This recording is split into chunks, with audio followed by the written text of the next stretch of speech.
नमस्कार। प्रारब्ध पर आप सभी का स्वागत है। मैं अवनीश।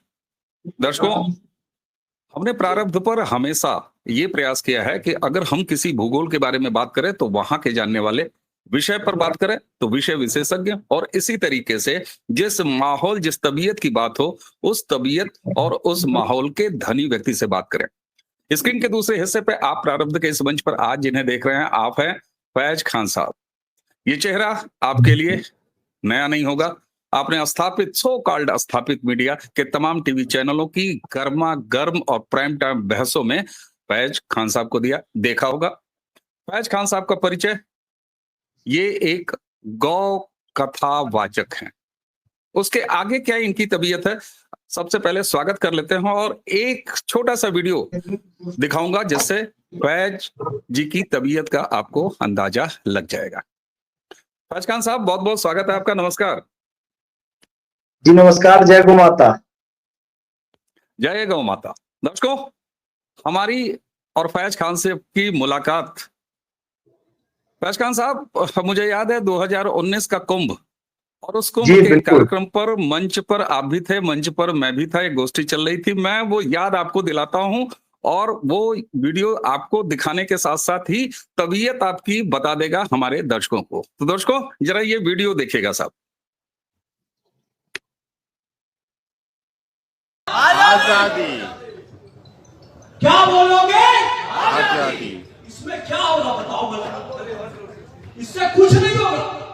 1 मिनट चाहिए और 1 मिनट में सिर्फ आजादी बोलना। सब बोलो। अगर तुम चाहते हो कन्हैया कुमार को आंसर करना है तुम्हें, अगर तुम चाहते हो ये जेएनयू के लोगों को तुमको आंसर करना है, या सदुद्दीन ओवैसी, अकबरुद्दीन ओवैसी, हिजबुल मुजाहिदीन, लश्कर-ए-तोयबा, इनको यदि उत्तर देना है तो एक शब्द बोलना। क्या बोलना? आजादी। क्या बोलोगे?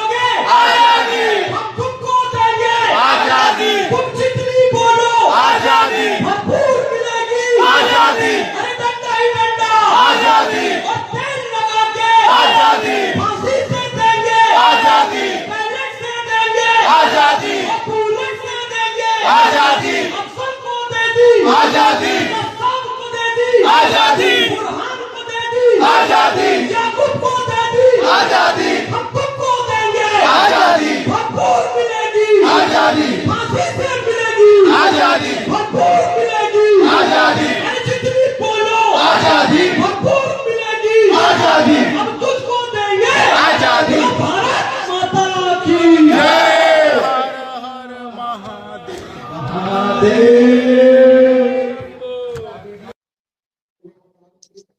फैज खान साहब, ये हमारा आपका पहला साक्षात्कार था और इसने मुझे आपकी तबीयत के बारे में बता दिया। मुझे खुद अंदाजा नहीं था। अगर आपको याद हो तो मैं मॉडरेट कर रहा था उस पैनल डिस्कशन को, और जिस तरीके से आपने आजादी के वो नारे लगाए और आपने किसी को नहीं छोड़ा, आपने कन्हैया कुमार को नहीं छोड़ा। बहरहाल आज राजनीतिक विषय नहीं है, इसलिए मैं कन्हैया पर नहीं जाऊंगा। आपने अकबर ओवैसी को नहीं छोड़ा, आपने बुरहान को नहीं छोड़ा, आपने ऐसे किसी भारत विरोधी व्यक्ति को नहीं छोड़ा। नाम ले लेके आपने सबको आजादी दे दी। खैर, तेल पिलाया, लाठी, सब कुछ है। ये आपकी तबीयत बताता है। इस समय माहौल इस देश का, औरंगजेब साहब जीवित हो चुके हैं। बहुत सारे मेरे दर्शक साहब लगाने पर मुझे डांटना शुरू कर देंगे, व्यंग भी है। औरंगजेब जाग चुके हैं। सवाल ये उठता है कि औरंगजेब को आज बाजार में लाया क्यों, कौन लाया? अगर टेक्निकली देखा जाए तो अखिलेश यादव के अबू आजमी ने औरंगजेब को बाहर मैदान में उतारा, और उसके बाद राजनीतिक बहसें तो चलती रहती हैं। सवाल ये उठता है कि भारत का मुसलमान अपना डीएनए औरंगजेब से क्यों मिलाने लग गया? ये क्या है? ये सियासी मामला है या मजहबी मामला है या इतिहास का मामला है? अवनीश भाई, बड़ा अच्छा आपने प्रश्न किया है कि भारत का मुसलमान अपना डीएनए क्या औरंगजेब से मिलाता है या भारतीयों से मिलाता है? देखिए, बात यह है कि ईसाइयों में एक बड़ा धर्म सुधार आंदोलन चला। आज ईसाई जो भी विज्ञान की बातें करता है, राजनीति की बातें करता है, चर्च उसमें हस्तक्षेप नहीं करता है, क्योंकि धर्म सुधार आंदोलन हुआ। यहूदियों में एक बड़ा धर्म सुधार आंदोलन चला। आज यहूदियों के ज्ञान, विज्ञान और राजनीति में उनका धार्मिक गुरु हस्तक्षेप नहीं करता है। लेकिन मुसलमानों में जो धर्म सुधार आंदोलन चलना चाहिए था वो नहीं चला। उसका कारण ये है कि आज भी मुसलमानों की ज्ञान विज्ञान की बातें हो, राजनीति की बातें हो, उसमें सबसे ज्यादा हस्तक्षेप मदरसे का, मस्जिदों का, मौलाना का, मुतवल्ली का होता है। और इसी कारण से आज भी मुसलमान इनके प्रभाव में है। धर्म सुधार आंदोलन अभी नहीं चला है, तो उसका परिणाम ये हुआ कि बहुत सारे लोग नासमझी में खुद को औरंगजेब से जोड़ते हैं, बाबर से जोड़ते हैं, लेकिन इन्हें ये नहीं पता कि औरंगजेब और बाबर जो है मुगल, वो मंगोलों से जुड़े हुए हैं। और हमारे देश के बहुत बड़े राष्ट्रवादी विद्वान, राष्ट्रीय स्वयंसेवक संघ के सरसंघचालक माननीय मोहन भागवत जी ने भी स्पष्ट किया, अभी 2 साल पहले एक बड़ा स्टेटमेंट उनका आया था कि हम सबका डीएनए एक है, यानी कि इस देशवासियों का डीएनए एक है। इसीलिए आप देखें आज भी जो मुसलमानों के सरनेम है, चौधरी, चौहान, पटेल, भट्ट, भाटी, त्यागी, ये सारे राणा, मुनव्वर राणा, ये सारे सरनेम मिलते हैं। लेकिन अज्ञानतावश धर्म सुधार आंदोलन नहीं चलने के कारण मुसलमानों को इस बात के लिए बहुत आसान होता है कि भैया तुम्हारा पूर्वज औरंगजेब था। अबू आजमी ने यही खेल खेला, मुसलमानों का ध्रुवीकरण करने की कोशिश की कि मुसलमानों की अज्ञानता का फिर से लाभ उठाया जाए और औरंगजेब के नाम पर उनका ध्रुवीकरण हो जाए। और जो वोट बैंक खिसक रहा है लगातार, समाजवादी पार्टी हो या फिर बहुजन समाज पार्टी तो खत्म ही हो गई है, या ये अपने लालू प्रसाद यादव की राष्ट्रीय जनता दल हो, या अरविंद केजरीवाल जो खिसक रही है, धीरे से फिर से कांग्रेस, ये सब पार्टियों के पास मुस्लिम वोट बैंक आ जाए। इसका एक बड़ा अशोभनीय और ओछा और छोटा और खोटा और छिछोरा प्रयास ये अबू आजमी ने करने की कोशिश की, लेकिन मुंह के बल गिरे, ये मैं कहना चाहूंगा। बिल्कुल आपने कहा मुंह के बल गिरे, लेकिन उसके बाद आप देखिए कि किस तरीके से कम 25 करोड़ आबादी वाले उत्तर प्रदेश का माहौल बिगाड़ा जा रहा है। मैं सीधे लालजी सुमन पर आऊंगा। एक्सटेंशन जिसको कहते हैं ना कि आजकल एक मॉडल आता है, फिर उसका प्रो मॉडल आता है, फिर प्रो मैक्स मॉडल आता है। अबू आजमी ने औरंगजेब को जिंदा किया। अखिलेश यादव का पूछना क्या, लाल टोपी लगा के उन्होंने अंदर से बिल्कुल हरा रंग बिखेर दिया और इसको ओन किया। और वहीं से प्रेरणा पाके लालजी सुमन ने जो कुछ भी राणा सांगा के बारे में कहा, कल वो आगरा की सड़कों पर लालजी सुमन के सामने दिखाई दिया। अब इसको राजपूत वर्सेस दलित, आप सोचिए औरंगजेब का कि ये एक जो घटिया राजनीति उत्तर प्रदेश के लिहाज से अखिलेश यादव ने थ्रू अबू आजमी खेली है। अब ये मामला तो यूपी का रहा नहीं, ये मामला तो यूपी से बाहर भी जा रहा है, हर जगह जा रहा है और चुनाव तक जिंदा रहेगा। सवाल ये उठता है कि कांग्रेस के पास क्या मुस्लिम वोट बैंक वापस जा रहा है? यही वजह है कि अखिलेश यादव तिल मिलाए हुए हैं 27 के चुनाव को देख के, और उन्होंने माहौल इस तरीके से बिगाड़ दिया। अब इसे कैसे समझाया जाएगा? दूसरा पक्ष भी तो है जिसकी भावनाएं आहत होती। देखिए यहाँ पर 2 बातें हैं उमेश भाई, और दोनों ही बातों में इनकी मूर्खता दिखाई दे रही है समाजवादी पार्टी वालों की। एक तो संग्राम सिंह वीर राणा सांगा का प्रश्न है, दूसरा वर्तमान राजनीति का प्रश्न है, और ये दोनों ही मोर्चों पर फेल है। कैसे? देखिए, आप औरंगजेब की तारीफ करेंगे, राणा सांगा वीर उनके बारे में अपशब्द कहेंगे, और आप सोचेंगे आपको मुसलमानों का वोट मिल जाएगा। मुसलमानों का वोट बटा हुआ है कांग्रेस में, आपने सही कहा।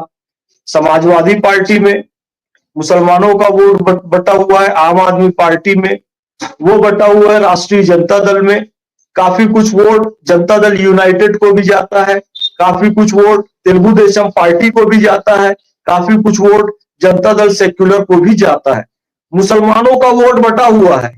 लेकिन जब जब आप औरंगजेब की तारीफ करते हैं और जब जब आप राणा सांगा के बारे में या महाराणा प्रताप के बारे में अपशब्द कहते हैं, तो आपकी राजनीतिक मूर्खता इसलिए है कि एक वर्ग की भावना आहत होती है और उसका ध्रुवीकरण होता है। फिर वो एक तरफा वोट जो है वो भारतीय जनता पार्टी को देते हैं। असदुद्दीन और अकबरुद्दीन ओवैसी भी राजनीतिक मूर्ख इसलिए मैं कहता हूं क्योंकि इनके सारे काम फायदा पहुंचाते हैं भारतीय जनता पार्टी को।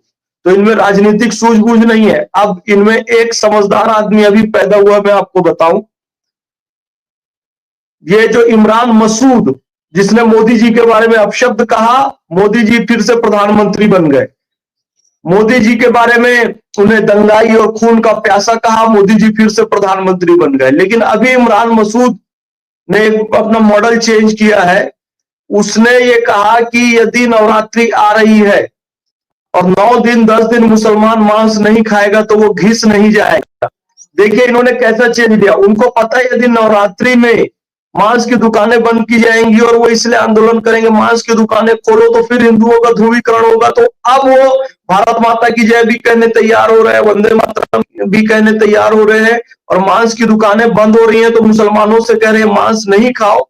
ये बीजेपी की राजनीति खत्म करने का ये इनका फंडा है। मैं कहता हूं भैया बीजेपी की राजनीति खत्म कर दो, इमरान मसूद, कांग्रेस या समाजवादी पार्टी, क्योंकि अभी बीजेपी के पास सबसे बड़ा मुद्दा, योगी जी ने भी कहा कि कृष्ण जन्मभूमि पर मंदिर बनेगा, तो आप ऐसे बीजेपी का मुद्दा खत्म कर सकते हैं राजनीतिक सूझबूझ के तहत कि एक अयोध्या का कोर्ट केस लड़कर लिया गया,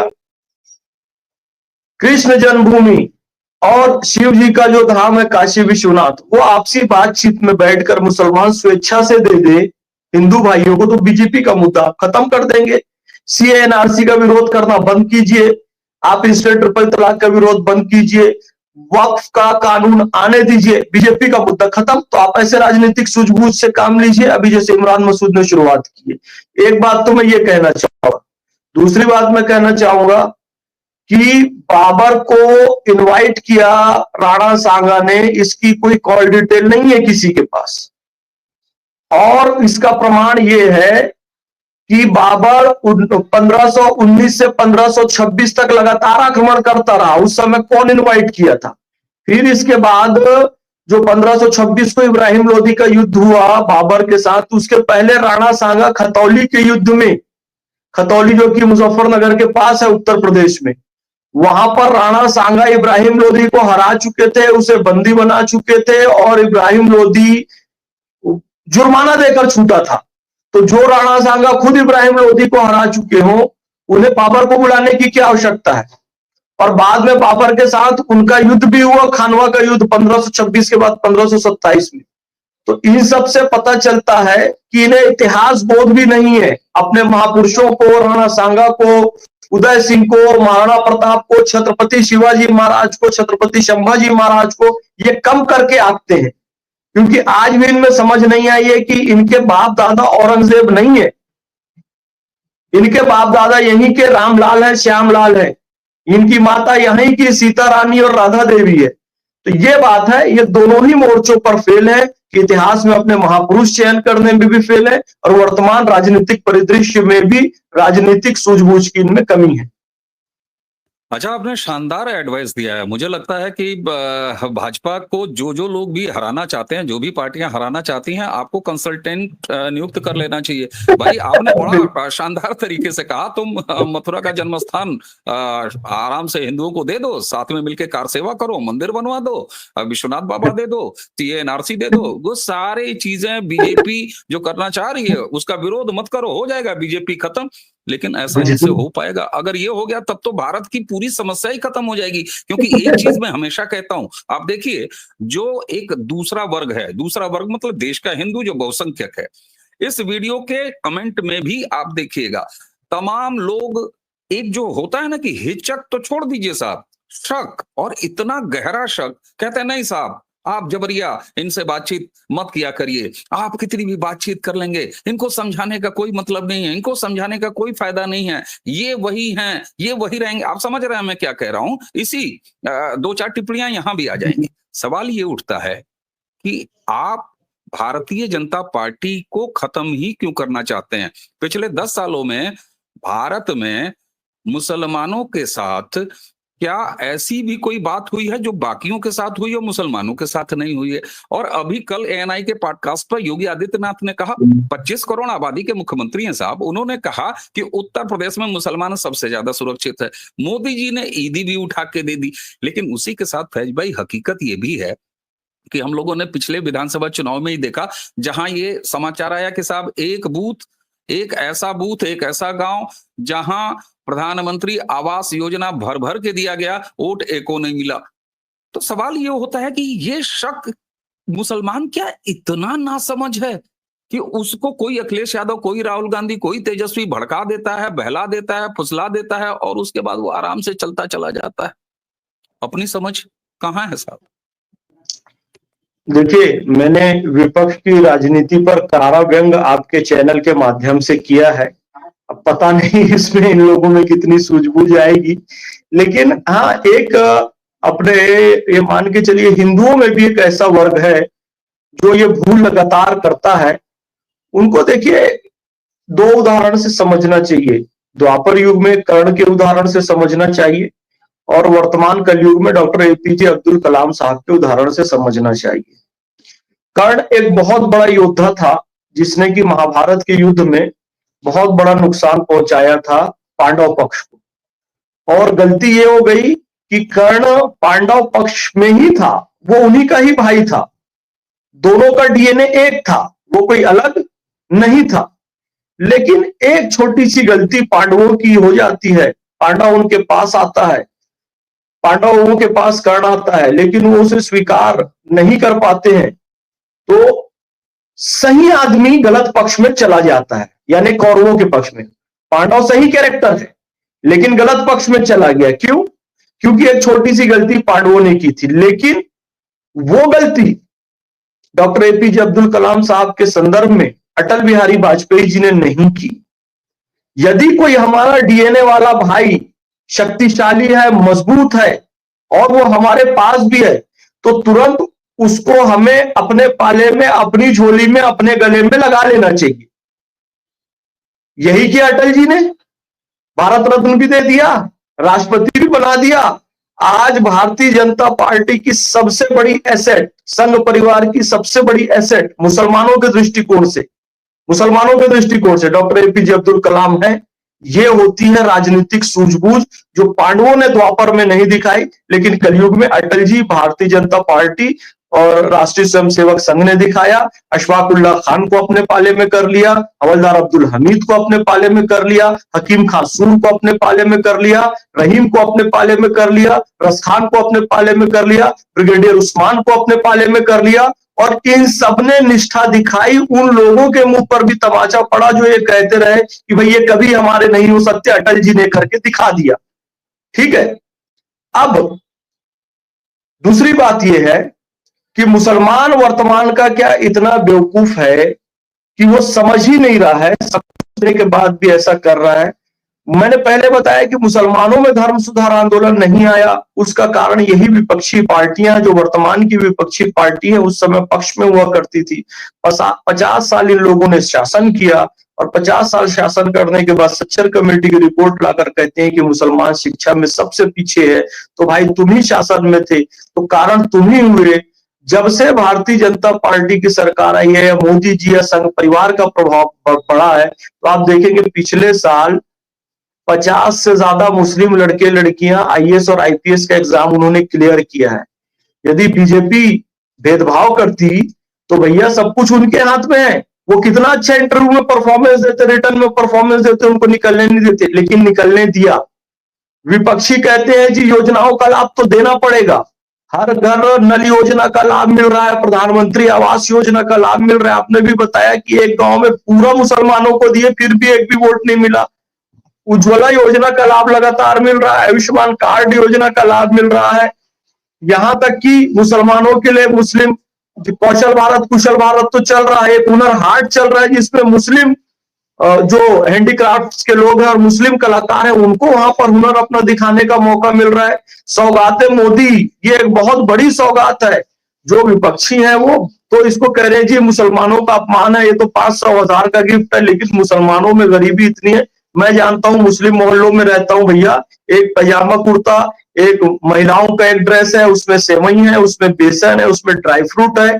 ये अभी बहुत बड़ी एसेट है किसी एक गरीब मुस्लिम परिवार के लिए। जो विरोध कर रहे हैं उन्होंने गरीबी देखी नहीं है, इसलिए ऐसा कह रहे। तो इन सबको देने के बावजूद भी मुसलमान क्यों नहीं खुलकर आ रहा है?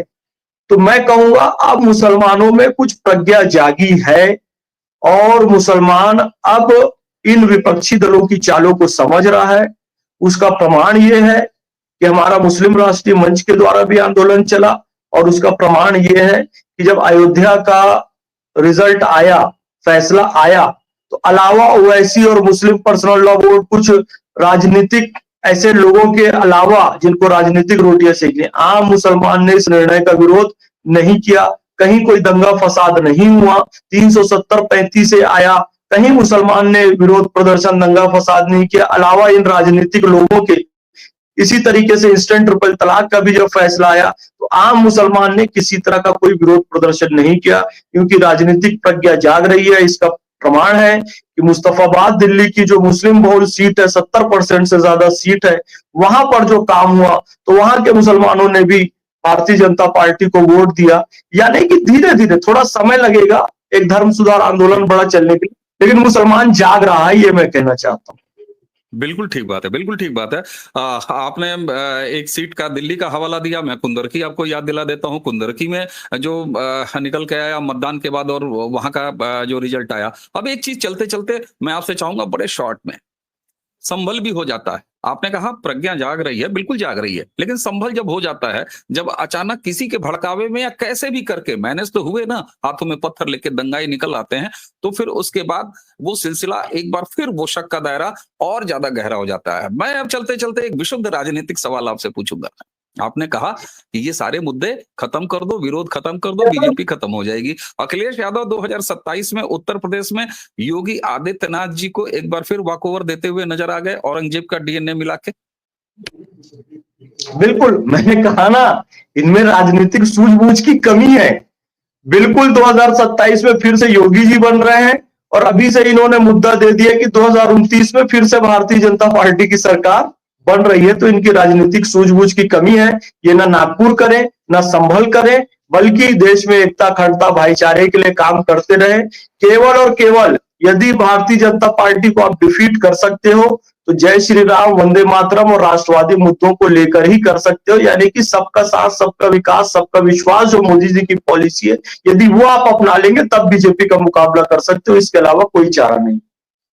गजब गजब, ये सोल्यूशन आप मतलब इसको मैंने पिछला वाला आपने व्यंग कह दिया, मैं उसको भी सीरियसली ले रहा था। ये जो अभी आपने कहा कि बीजेपी के साथ रह के तुम बीजेपी का मुकाबला कर सकते हो, ये बड़ी गंभीर टिप्पणी है। तो दर्शकों, ये थे फैज खान साहब, और इन्होंने, मैंने 27 का उत्तर प्रदेश के विधानसभा चुनाव के बारे में पूछा, इन्होंने 2029 का लोकसभा चुनाव भी नरेंद्र मोदी जी को एक बार फिर जिता दिया। तो ये उपलब्धि रही पिछले 23 मिनट से गौ कथा वाचक, गौ सेवक फैज खान साहब के साथ बातचीत करके।